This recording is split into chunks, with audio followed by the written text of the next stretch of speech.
Salut tout le monde, soyez toutes et tous les bienvenus dans cette nouvelle vidéo du hangar des guitares, j'espère que vous allez tous très bien.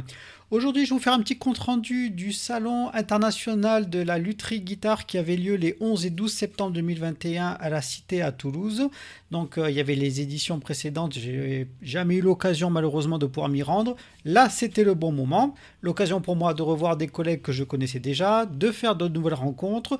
Donc du coup je vous fais un petit compte rendu en forme de gloubi-boulga. Donc on va commencer d'abord par les reportages et les interviews, c'est parti. Et voilà, donc je suis arrivé à la Cité. Donc c'est un gigantesque bâtiment, c'est des anciennes halles qui ont été reconverties en centre pour accueillir des tas de petites entreprises et de recherche.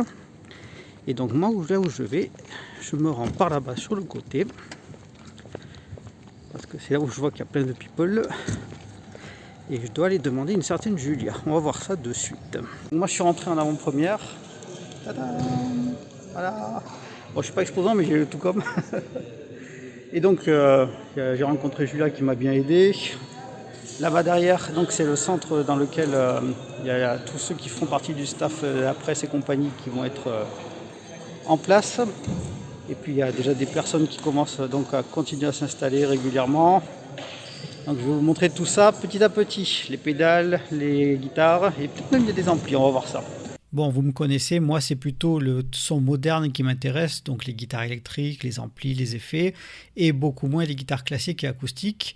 Mais la plupart d'entre elles étaient vraiment formidables, vraiment j'ai rien à dire au niveau de la construction et la plupart d'entre elles, elles sont vraiment du top niveau. Mais comme ce n'est pas ma tasse de thé, du coup je me suis dirigé directement vers la seconde moitié du salon. Je vous propose de commencer ce tour d'horizon par les luthiers indépendants et les constructeurs indépendants. C'est parti. Donc je suis actuellement avec les petits gars de chez Belle Origine et moi ça m'a tilté puisque donc ils viennent d'où ? Aix-en-Provence. Voilà, Aix-en-Provence. Comme vous le savez, moi, j'y étais pas entré très longtemps. Alors, est-ce que vous pouvez vous présenter et présenter votre société, s'il vous plaît? Ouais, bien sûr. Belles Origines, du coup, c'est l'entreprise qu'on a montée avec Guillaume Florin et moi-même de Neuville-Florian. On a décidé de se lancer dans l'écologie et le recyclage de bois. D'accord. Donc, on récupère des vieux morceaux de masses provençaux, de vieilles bâtisses, de châteaux, de vieux moulins, etc. On les revalorise avant qu'ils soient jetés ou détruits. Et on en fait des tables de guitare qu'on travaille sur des bois éco-responsables, etc. pour leur redonner une seconde vie et donner un aspect très brut. Et ça donne ce genre d'instrument, entièrement vegan et éco-responsable. Superbe, superbe, superbe. Alors moi je vous avais connu donc avec la vidéo que Rockloé avait fait avec vous pour la guitare, qui avait été gagnée à un concours d'ailleurs. Absolument, ouais. Elle est partie chez son propriétaire. Superbe. Voilà, et donc ça fait combien de temps que vous êtes installé à Aix? Ça fait une dizaine d'années, mais Belles Origines en tant que telle, ça existe depuis 2 ans. On a pris longtemps avant de vraiment le lancer et à le bosser en souterrain, mais là ça fait 2 ans qu'on est lancé à fond dans l'aventure. Et là, donc du coup, vous êtes venu à l'exposition de Toulouse pour présenter un petit peu votre travail, ou est-ce que vous avez aussi des nouveautés que vous allez présenter? Tout ce qu'on présente, c'est la dernière gamme, c'est les derniers nés qu'on a terminé dans le courant de la semaine, juste avant de venir. On tenait absolument à montrer vraiment les derniers trucs. Là par exemple c'est une custom shop pour montrer aussi qu'on peut faire des trucs sur demande. D'accord. Avec des bois vraiment que les gens nous apportent eux-mêmes. Hein. Le vieux morceau de grange du grand-père qui vient juste de partir, un truc séculaire qui traîne dans la famille, on peut tout récupérer, tout retravailler. Donc là on a amené toutes les nouveautés, évidemment pour montrer un petit peu les dernières collections, rencontrer les autres luthiers, partager un petit peu. D'accord. Voilà. Super. Et puis te rencontrer. Et voilà, tout à fait. Génial. Merci beaucoup. Merci à toi. C'est à toi.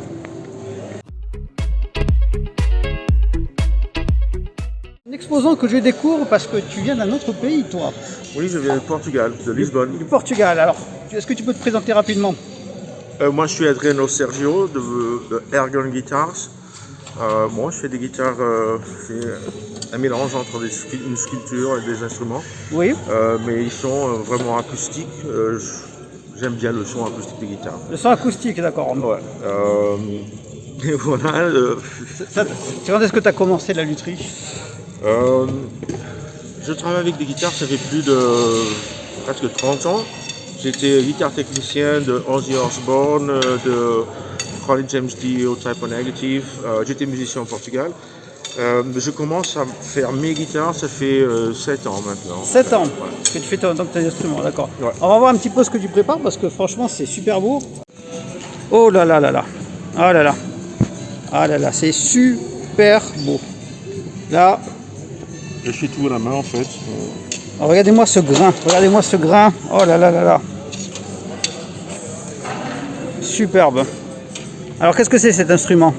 C'est un instrument avec du maple. D'accord, d'érable, ouais. Du érable. Et ça c'est Spanish cedar, De cèdre, ouais. du cèdre et du cèdre. Du ebony. Ébène, ouais. Et voilà, c'est un humbucker fait par Harry Eusel from Germany. D'accord. C'est un instrument pour jeu du jazz. Pas trop haut, contrôlé. Et voilà. C'est, Superbe. Quelqu'un m'a prêté parce que je l'ai déjà vendu, ça fait 2 ans. D'accord, elle est déjà vendue celle-ci, donc elle appartient à quelqu'un. Non, je l'ai fait, ça fait presque 2 ans. Ça, c'est ma dernière, je l'ai fait pour NEM. En fait, NEM, ça va, Pour le NAM, d'accord. ça va être en juillet maintenant. Oui, c'est ça, où ça a été... Celle-là, elle n'est pas finie. Ça va être the finishing. Oui. Maybe like that. It's Gold Lift. Ok. Et c'est une guitare où j'ai un système de timepiece pour contrôler l'angle en fait. Ah ouais. Ah, il y a une projection sonore, c'est... Ouh. Ça c'est du Red Cedar. D'accord, donc du cèdre rouge. Cèdre canadien. Spanish Cedar. Ebony and du bone. Il n'y a pas de pick-up encore. Il n'y a pas de micro, ouais. Je l'attends. D'accord. Ça c'est un modèle qui s'appelle Açores. En fait, tous mes guitares, ils ont des noms de coins au Portugal, des villes. D'accord. Ça c'est une Açores aussi. C'est différent. Ça c'est de érable, Spanish cedar, ebony. Et ça c'est comment on dit en français, bridge. Oui, le ponté, ouais. Le ponté. Bon, c'est ma ponté en fait. C'est dessiné et tu changes le saddle. Ça vient avec différentes hauteurs. C'est Brest. Ouais. Le même que celle-là. Magnifique, vraiment magnifique. Alors les boutons, regardez, je m'attends sur les boutons parce que même les boutons, en fait, ils sont taillés dans une forme qui est absolument magnifique. Ah là, c'est du boulot ça. Hein. Oh là là. Ça aussi. Allez, voilà. Sublime. Merci. Sublime, vraiment génial. Et la petite dernière, C'est une vieille guitare déjà aussi. C'était la guitare qui a sorti en Premier Guitar Magazine. d'accord. Cover. Ça fait 3 ans. On me l'a prêté aussi pour l'amener ici. C'est aussi de Canadian Cedar. D'accord, cèdre, ouais. Cèdre, même chose. De humbucker. Ça c'est fait Chevalet, avec beau. des cymbales. Ah ouais, Tous tous les castillages, ouais. de toutes mes guitares, depuis le début, j'utilise des cymbales vieux.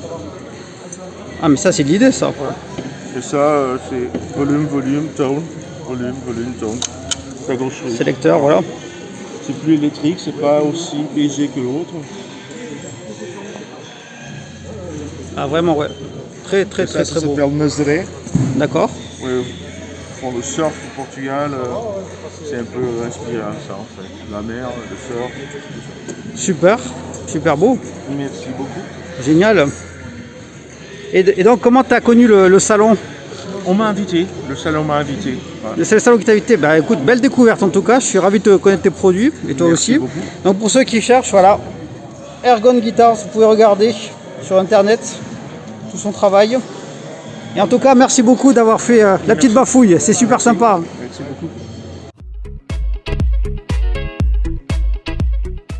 Et bien là maintenant, je suis avec Marine Paco. Enchantée, salut. Voilà. Alors je suis tombé sur ton stand et puis donc ce qui m'a interpellé, c'est d'abord de voir qu'il y a une fille qui est sur le stand en tant que créatrice d'instruments. Je vais vous montrer les images là à l'image. Est-ce que tu pourrais te présenter rapidement, dire ça fait combien de temps que tu fais des instruments, etc. D'accord, donc moi c'est Marine Paco, j'ai été formée à Londres pour faire de la lutherie, ça fait une dizaine d'années maintenant. Mon premier instrument, c'est cette basse que vous voyez là, qui est en noyer, donc, que j'ai faite il y a en 2011 si je dis pas de bêtises. Et après, je me spécialise principalement en guitare acoustique que je fais sur mesure en fait avec le client. C'est à la commande. C'est à la commande. Voilà, tout à fait. Super. Donc, là, vraiment en tant que pro, tu t'es installé il y a combien de temps? Je suis installée à Toulouse depuis 3 ans. D'abord à la Roseraie. Là, je suis à Saint-Cyprien, au pied du pont des Catalans, pour ceux qui connaissent Toulouse. Donc, n'hésitez pas à venir faire coucou. Très avec plaisir. Voilà. La Roseraie, décidément. Hein. Alex, je pense à toi. Hein. Eh bien écoutez, en tout cas, tes instruments, tu as une chaîne, t'as un site sur lequel on peut voir tes instruments? Site internet, marinepaco, paco avec un t.com, et sinon sur les réseaux sociaux aussi, Marine Paco Lutherie sur Instagram et sur Facebook. Et je fais aussi de la réparation et de la restauration, donc si vous avez la vieille guitare de votre grand-père qui traîne ou il manque des parties, il manque des bouts, n'hésitez pas à la ramener aussi, moi j'adore ce genre de choses. Voilà. Et voilà, réparation, restauration donc, et fabrication. Si vous êtes adepte de puzzle, n'hésitez pas. Exactement. En tout cas, c'était chouette de te connaître. Merci beaucoup, hein, Marine. Merci à toi. Est-ce que tu peux te présenter pour tous ceux qui ne te connaîtraient pas encore? Bah oui, je m'appelle Marc Kempfer, je suis luthier à Montpellier depuis quelques années et je fais des guitares principalement en métal. En métal, bah justement voilà. Vous pouvez voir derrière moi les sublimes instruments qu'il a déjà fabriqués. Super beau. Alors, regardez-moi cette Roswell là ici. Franchement, magnifique. Elle est refait là. Voilà, c'est sublime. Du coup, tu as une formation de luthier ou tu es autodidacte? Non, je suis complètement autodidacte. En fait, je fabriquais je restaurais des voitures de collection, des motos. C'est pour ça que je travaillais pas mal le métal. Puis un jour, j'ai eu envie de fabriquer une guitare en bois. J'ai commencé bêtement. Comme tout le monde, je dirais pas bêtement, mais et puis après j'ai eu envie de... J'adore le métal, donc j'ai essayé le métal. Et depuis, je fais pratiquement que ça. Super, génial. Et du coup, comment au fur et à mesure que tu as découvert les règles vraiment pour tout ce qui est la règle du diapason, le frétage, tout ça, ouais. C'est sur le tas? Sur le tas, ouais. Complètement sur le tas. J'ai pris une vieille guitare que j'avais, que j'ai démontée. Et puis voilà. Et la toute première guitare que j'ai fait en métal, c'était un jerrycan en essence. D'accord, ouais. On le voit sur les photos. Je ne sais pas si tu peux le montrer. Hop, on mettra en photo. Ouais. Je te le prends du coup. Oui, vas-y, prends-le. Donc c'était pour rigoler, on n'était pas sûr du tout que ça fonctionne au niveau du son.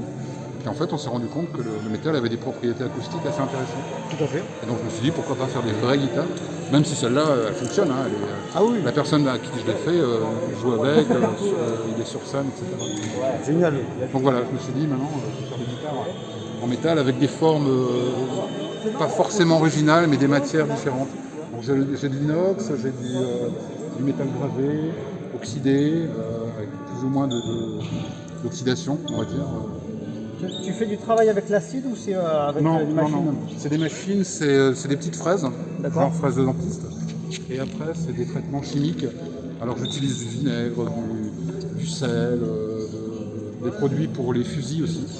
Du noir à fusil, des choses comme ça. Ouais. Et voilà, après j'utilise du laiton, du cuivre, de l'inox, du métal. Et après je fais un mélange de tout ça. Superbe. Et les manches sont souvent en pernambouc. La touche est en pernambouc. C'est un bois qu'on utilise pour des archers. Ah oui. Et il a la particularité d'être aussi dense, aussi costaud que l'ébène. Mais il a une couleur un peu différente, ça change. On ne s'en rend pas bien compte, il y a pas mal de rayures dedans. Ça change par rapport à l'ébène traditionnel qui est très beau, mais qui est très noir. Superbe en tout cas. Donc les micros par contre, c'est toi qui les fais faire? Ouais, non, les micros c'est du connu. J'utilise du Gibson, du Fender, du Marzio et des micros français que j'aime bien, Custom 77. Oui. Des gens de Lyon. Oui. Et celle-là en a, celle-là aussi. On les reconnaît d'ailleurs, ils ont une forme très particulière. Et c'est des micros assez péchus que j'aime beaucoup le son que ça donne. Super. Génial. Eh ben écoute, merci beaucoup pour le partage, c'est super cool. Donc, pas de problème. À Montpellier, c'est pas très loin de Perpignan. Hein. Oui, c'est vrai. À présent, je vais vous parler de The Guitar Division, qui est une organisation qui regroupe des fabricants d'équipements liés à l'univers de la guitare électrique, ayant pour objectif de développer leurs activités en France et à l'international. Alors en premier, il y avait bien sûr le stand de TuneNotes Audio Engineering. Guillaume Pile n'était pas présent. Je te rappelle que pour ceux qui ont loupé, qu'il y a eu une longue interview fleuve super intéressante qu'on a fait récemment. Ensuite, il y a les collègues de ALH Effects que je pouvais enfin rencontrer pour de vrai pour la première fois. Donc je vous présente ces gens-là. Et ben voilà, je suis avec les copains enfin de ALH Effects. Coucou, donc Alex et Vincent. Enfin IRL comme on disait tout à l'heure. Ouais. C'était temps, hein. Donc vous êtes là pour tout le week-end, vous? C'est ça, ouais. D'accord, et donc vous êtes venu présenter un petit peu toutes les pédales qui sont là. Les petites, ouais. Voilà, et pour ceux qui suivent les lives aussi, vous pouvez reconnaître la Black Strat et l'Ibanez RGR de Vincent. Super. Donc pour ceux qui ne vous connaîtraient pas, ça fait combien de temps que vous êtes en activité? Alors ALH Effects, ça a commencé en 2017. D'accord.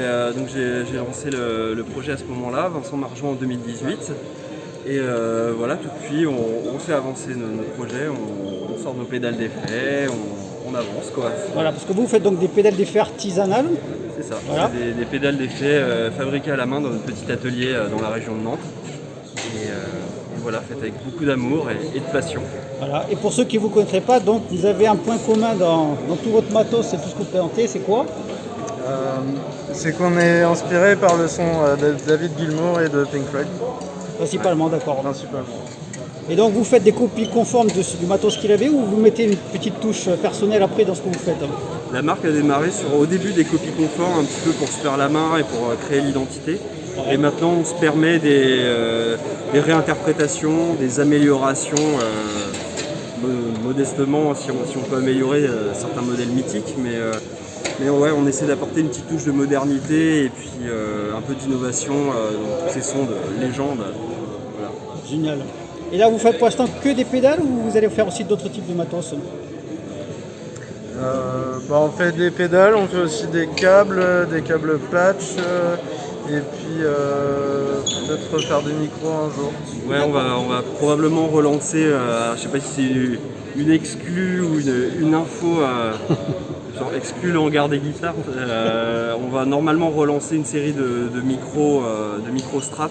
On le faisait déjà avant, la production avait été arrêtée, là normalement on est en train de voir pour relancer ça. D'accord. Relancer des micros. Ah mais ça c'est une excellente nouvelle. Donc oui, c'est de l'avant-première, on peut dire ça. Voilà. Super, ben merci beaucoup les copains. Merci. Et c'est vraiment cool, comme on disait, de voir des gens en vrai et pas seulement via des visios, via des visioconférences ou autres webcam. Enfin. Et ben voilà, je suis en ce moment avec un cow-boy, monsieur. Salut. Donc c'est le remplaçant de Dusty Hill. Donc celui de F4. Oui, tout à fait. Ouais. Et on se rencontre IRL. Alors pour tous ceux qui ne te connaîtraient pas, tu fais quoi dans la vie? Moi je fabrique des micros vintage. D'accord. Donc reproduction d'anciens micros, Fender, Gibson et surtout les Gretsch. Surtout les Gretsch, oui, parce que j'ai vu justement là, il y a des petits micros qui sont vraiment pas vilains. Je vous montre la photo là maintenant. Voilà, ça t'est venu comment? Eh bien écoute, moi j'ai repris derrière Stéphane avec qui je travaillais. D'accord. Déjà, donc j'ai repris l'année dernière officiellement. Et non, sinon ça fait 3 ans que je fabrique des micros. Donc voilà, c'est par opportunité, disons. Stéphane a décidé d'arrêter, il m'a dit est-ce que tu peux reprendre la boîte? J'ai dit oui. Ça s'est fait comme ça, naturellement. Super, d'accord. Et donc, comment ça t'est venu la passion du micro en fait? Et ben en fait, c'est venu avec Stéphane. Donc, en bossant avec lui, j'ai découvert qu'il y avait plein de micros à faire, plein d'opportunités, plein de possibilités. Et dans le vintage, c'est vrai que c'est un peu de l'archéologie, donc c'est hyper intéressant. Ouais. C'est surtout ça. Voilà, parce que, donc, toi, ton dada, c'est surtout le vintage en fait. Bien sûr, F4 c'est spécialisé dans le vintage. On est bien référencé niveau vintage. Voilà, c'est notre spécialité. On fait énormément de rebobinage. Moi, c'est 70% de mon boulot, c'est du rebobinage. Pour le musée de la musique, pour des clients collectionneurs. Voilà. Donc oui, on fait beaucoup de ça. On fait de la réplique aussi. Un client qui m'amène une guitare rare, il veut répliquer son kit, on peut le faire. Voilà. Ça, c'est des choses que je fais. Super. Donc là, on peut aller sur le site de F4 pour voir un petit peu tout ce que vous proposez en service, en produit, etc. Exactement. Voilà. Toi, est-ce que tu as un petit chouchou dans tout ce que tu fais? Eh ben, mon chouchou, il est là. C'est ça, c'est mon Dynasonic, tu vois. Donc ça c'est fabriqué entièrement à la main, en France. Voilà, je pense que dans cette qualité, je dois être le seul au monde à le faire. Voilà, le Dynasonic. Celui-là c'est la version un petit peu comme j'aime l'appeler rococo, avec le blanc et puis le doré. Bon, je le préfère en nickel avec la bobine noire, mais voilà. Et ça c'est la version Martin, donc tu vois avec le capot années 50, voilà, on voit pas très bien, mais voilà. Super. Super, merci. Alors, vous pouvez retrouver tous les produits sur le site. Voilà. En tout cas, merci beaucoup pour le partage. Merci à toi en tout cas. Et puis, au plaisir de se revoir surtout. Eh ben oui, plaisir. Alors, monsieur, bonjour. Salut. Vous êtes qui? Vous faites quoi? Alors je m'appelle Nico De Witt et je commets les amplis qui sont là. Voilà. Le Brut Supercharge notamment. Superbe, le Supercharge. Alors, qu'est-ce qu'il y a comme particularité, notamment celui-ci? Alors la particularité du Supercharge, c'est un ampli monocanal avec un réglage de master général, mais surtout à l'entrée, un réglage de sensibilité et d'impédance qui permet en fait d'accepter aussi bien des instruments passifs qu'actifs. D'accord. Des basses et des guitares, mais aussi des guitares électroacoustiques. Voilà. On a une section de préamplification avec un volume et un gain et tous les réglages connus, basse, médium, aigu, présence et des niveaux de bright. Mais surtout la particularité de cet ampli, c'est de pouvoir embarquer à la fois des 6L6 comme un Fender et des EL34 comme un Marshall, que l'on peut utiliser séparément ou alors tout en même temps, ce qui crée un son entre le Fender et le Marshall. C'est surtout un ampli conçu pour les gens qui aiment tout ce qui est Stomboxes, les pédales, et voilà, c'est vraiment l'ampli pedalboard friendly, puisqu'il a une boucle d'effet qui est adaptative. Il a aussi une DI oui, qui permet d'aller attaquer une table directement. Et voilà, donc là on a tout le panel de ce que représente le Brut Supercharge. En tout cas, il a une gueule formidable. Hein. Bah, merci. Très très beau. Super. C'est un 4 en 1 comme ampli, c'est ce qu'il faut retenir. Oui, voilà, le fait de pouvoir brancher autre chose qu'une guitare électrique, c'est vrai que c'est formidable. Quoi. Et au NAMM Show en 2019, on l'a même essayé avec des harmonicas et des violons électriques. Ah ouais. Et ça marchait. Donc, punaise. Donc voilà. Et après, en fonction si on est guitariste ou bassiste, on peut affiner tout ça en travaillant sur le type de baffle qu'on va utiliser. Et donc nous on propose du 2x12, on propose du 1x12, du 1x15 pour les bassistes, basse réflexe. Et on propose aussi un système qu'on a développé en partenariat avec Zolar. Zolar a développé une technologie de diffusion du son à 180 degrés. D'accord. On a intégré leur technologie dans le design de De Witt. D'accord, oui, parce qu'on peut voir qu'effectivement, si on regarde bien en détail sur le côté de l'ampli, hop, regardez bien l'intérieur en fait. L'intérieur, il est incliné. Voilà, donc ce qui veut dire qu'en fait, on peut voir qu'on a le son qui se diffuse à 180 degrés. C'est ça, un son uniforme à 180 degrés. Formidable. Voilà. Et donc à l'arrière, on peut voir effectivement la DI. Donc ça, c'est très pratique. Les 4 tubes de puissance, les 2 6L6 et les 2 EL34. Voilà.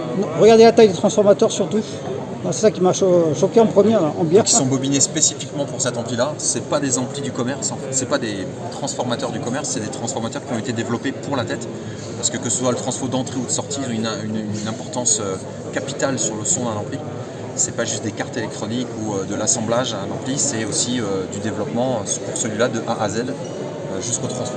Wow, superbe. Voilà, on peut ajuster le niveau de la boucle d'effet. Donc là, il y a les boutons EL34 et 6L6 voilà, qu'on peut activer et désactiver à loisir pour forger le son. Voilà, pentotriode. Super. Et le bouton, bien sûr, Marshall qui se situe à l'arrière. Regardez-moi ça, regardez-moi ça. Oh, que c'est beau. Superbe. Donc tout ça, on peut retrouver sur ton site? Ouais, www.dewitt-wired.fr. Donc sur Facebook, Instagram, j'ai une chaîne YouTube aussi où on voit des démos de la tête avec des démos son, des démos jouées, voilà, on retrouve tout. Et puis pour ceux qui trouvent qu'un monocanal c'est pas suffisant, le deuxième canal de l'ampli est là-dedans. Donc là, on va du crunch à la grosse distorsion, donc c'est le préamp brut que l'on peut mettre soit en front d'un ampli, soit dans une boucle d'effet pour attaquer directement l'ampli de puissance. C'est un véritable préamp, c'est pas juste une pédale, c'est vraiment un préamp. Un préampli de sol. Ouais. À tel point que certains pensent que c'est le foot switch de l'ampli avec les boutons déportés quand on passe en second canal, et je dis bah non, tout le son est là-dedans. Donc voilà, donc il y a des démos aussi du préamp brut partout. Et là, on a poussé le détail très loin puisqu'on est sur des boîtiers en alu qui sont faits spécifiquement pour ce modèle-là. Et comme toute ma gamme, tout est fabriqué à Toulouse. Voilà. Toulouse en force, les gars. Voilà. Pam. Voilà. Et vous pourrez retrouver tout ça sur le site de DeWitt. Merci beaucoup pour le partage. À bientôt. À bientôt. J'ai également pu découvrir, toujours dans le cadre de Guitar Division, les produits de chez Vaudou Audio, qui sont basés non loin d'Aix-en-Provence. Et il s'agit d'une société qui vous propose de remplacer votre système de pile 9 volts pour les électroniques actives, donc aussi bien pour la basse que pour la guitare, par une batterie interne. Donc là on va dire que 90% de leurs produits sont d'ailleurs des commandes custom shop exprès pour les luthiers. Et le principe, comme je disais, c'est donc d'éviter d'utiliser la consommation des piles de 9 volts qui ne sont jamais constantes, hein, parce qu'à partir du moment où on commence à l'utiliser, on voit que l'énergie baisse un petit peu, même si jamais il y a encore beaucoup de temps à utiliser la pile. Là c'est beaucoup plus intéressant parce qu'on utilise des batteries internes. Ça se recharge exactement comme pour des téléphones portables. Grâce à une diode de couleur, on peut savoir où en est l'état de la batterie. Ça permet de faire plus de 2000 cycles de recharge au total, donc ça veut dire plus de 10 ans. Et malgré cela, d'avoir une batterie qui est toujours opérationnelle à au moins 80%, voire plus. Donc très intéressant, c'était une très bonne découverte. Malheureusement, je n'ai pas pu rencontrer tout le monde que j'aurais voulu au salon parce que, j'étais pris par le temps, je ne pouvais pas rester autant de temps que j'aurais voulu. Et deuxièmement, la plupart des exposants aussi que je n'ai pas pu voir, ils étaient soit en interview, soit en train de faire des démonstrations de matos à ce moment-là, soit en train de vendre du matos à des professionnels, soit en train de faire des rencontres importantes ou de faire des démonstrations dans les salles qui étaient prévues à cet effet. Donc malheureusement, c'est vraiment un grand pincement au cœur que j'ai eu de ne pas pouvoir les rencontrer. Je pense à tous les collègues et luthiers et artisans avec qui on commence à échanger un petit peu sur Instagram, Facebook et compagnie. Donc promis, dès que j'ai une occasion, on essaye de se trouver un moment et de se revoir.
J'en profite également pour dire que j'ai eu un super accueil, ça s'est super bien passé. Tout le monde a été vraiment génial au niveau de l'accueil, l'organisation, les explications pour savoir comment ça marchait. Je regrette également de ne pas avoir pu assister au masterclass. Il y avait donc Dick Hanegarn qui était aussi le parrain de l'édition. Vous aviez Richard Daudet qui était là pour une super masterclass. Il y avait également Renaud Louis Servet. Ah purée, j'aurais voulu lui serrer la pince. C'est dommage, j'ai pas eu l'occasion. Mais en tout cas, voilà. Il y a des tas de choses que je me dis qu'il faut que je refasse, donc du coup l'an prochain ce sera avec le plus grand plaisir que je reviendrai. Merci d'avoir suivi jusqu'au bout, j'espère que ça vous a appris aussi à découvrir des artisans qui en valent vraiment le coup. D'ici là, portez-vous bien, faites attention à vous et à très vite, ciao.